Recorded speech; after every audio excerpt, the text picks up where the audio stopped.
Tucker Carlson is a traitor. Specifically, he betrayed Charlie Kirk. So this is something that's been on my mind lately. Now, many commentators have gone on to talk at great length about Tucker Carlson's recent interview with a specific somebody. This is hardly news at this point, but there is something amongst all the conservative commentators that I've seen talk about it.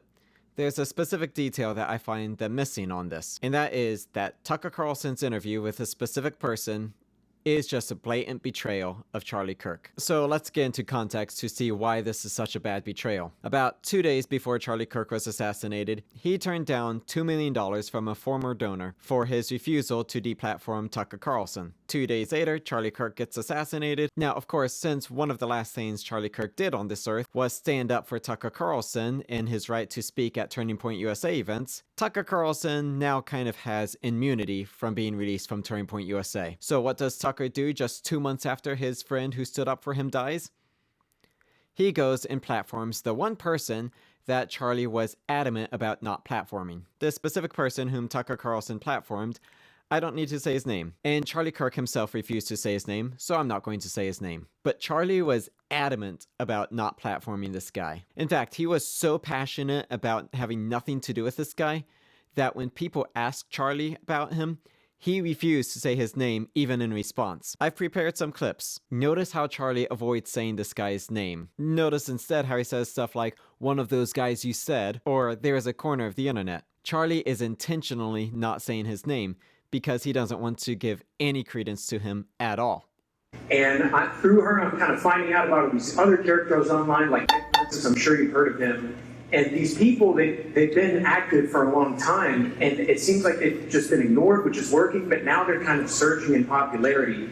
And as someone who, I enjoy watching your debates, are they people you'd be willing to engage with and maybe shut them down in a way through a debate or something like that? Well, I mean, I'll get to debate Candace. But no, look, I'll debate anybody that shows up at our campus events first and foremost. But I do want to take what you say and extrapolate that there is a corner of the internet of people that want to point and blame the Jews for all their problems. Everybody, this is demonic and it's from the pit of hell. And it should not be tolerated. Period. But it goes to a structural problem of an entire generation that has economic resentment. They don't own anything. They're not getting married. They're not having children. They're depressed. They're anxious. They're staring at their screens all day long. And if all of a sudden your extrapolation of all that is, well, it's the Jews' fault, that is sloppy and shallow thinking. Why don't you have anybody dissenting from the right? When are we going to have more nationalists? Instead of just engaging with the left, now that the Biden administration has invaded our country, when are we going to build a big tent with nationalists like Jared Taylor and Nick Fuentes? Yeah, that's funny. Yeah, I don't align with Jew haters. Sorry. Thank you. I'll talk to anybody. You want to tell me why do you hate the Jews, by the way? Like, what do you think of Jewish people? No, I think they have a disproportionate influence in American politics. However, I do find it interesting that you trot out these far left I'll nitwits. talk to anybody, but one of the people you mentioned says we should have a holy war against the Jews. Do you believe that? I believe we need to spread the light yes of or Christ no? to the entire Do you world. believe in a holy war against the Jews? Yes or no? I believe in fighting for Christ. And I believe that Jerusalem should be Christian. Christ was a Jew. Christ is king. I agree Christ is king, but yes or no? This is not a trick question. Do you believe in a holy war against the Jews? Yes or no? Not a trick question. Do you think we should try to convert Why? Why? Yes, I try to convert everyone to Christianity. I try to convert Dennis to Christianity. I try to do it every day. It's the Great Commission. You know what? Here's what I'm not going to put up with.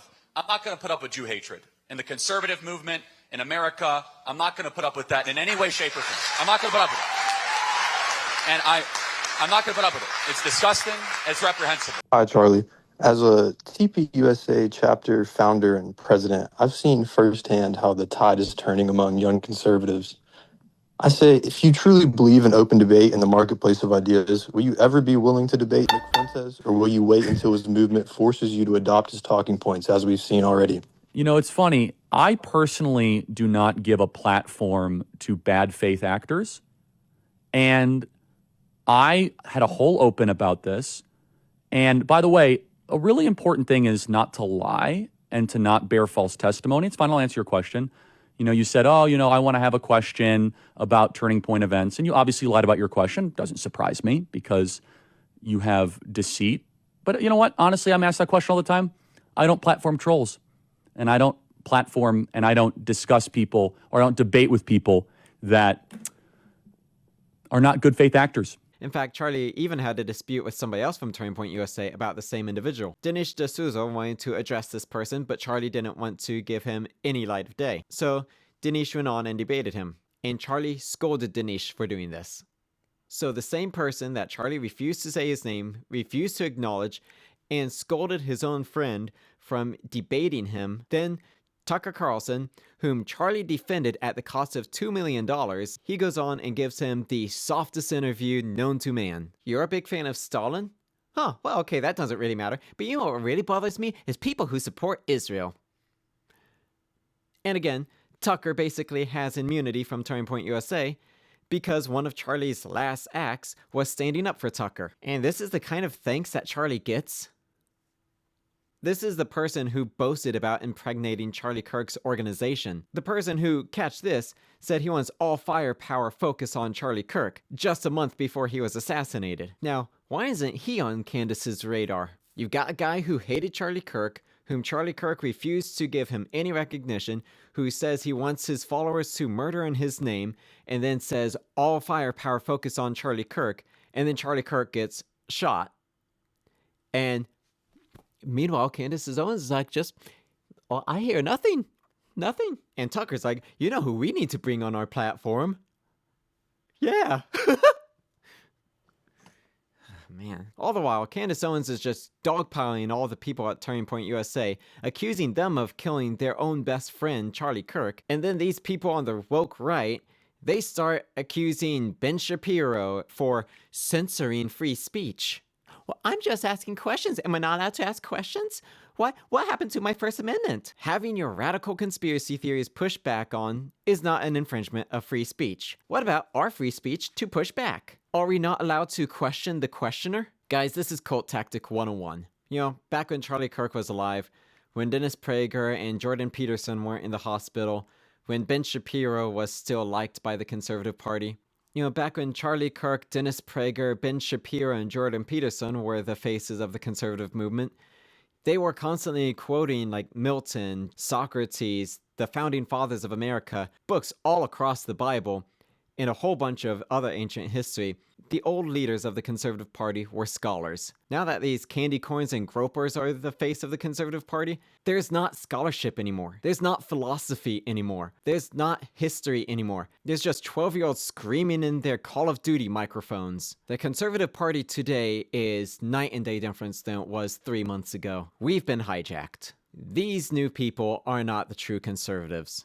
And meanwhile, they're accusing us of being heretics. Most of us older Christian conservatives have been scholars of the Bible our entire life. Tucker has just been a Christian the last few years. And now he's got the authority to say what's Christian heresy? Now there's good reason why Paul said that recent converts should not be spiritual leaders in the church. Just like when Kanye converted to Christianity. Whenever we allow ourselves to be influenced by the latest trendy person to convert to Christianity, we start jeopardizing our theology. It allows charlatans to sneak in and change Christianity based off of the hype of their recent conversion. But anyway, I guess that's my noticing for the day. Just me noticing that dying, standing up for somebody who then goes on to use your platform to broadcast somebody that you were adamant against platforming is kind of a betrayal. That's just kind of what I've been noticing. And apparently, being people who notice stuff is a good thing, so I think I should get some credit for that. So, anyway guys, I just wanted to point this out, that Tucker has betrayed Charlie in a very brutal way. And I just want to say, guard yourself against falling for these kinds of deceptions, these kind of manipulations. And anyway, thanks for watching, and God bless.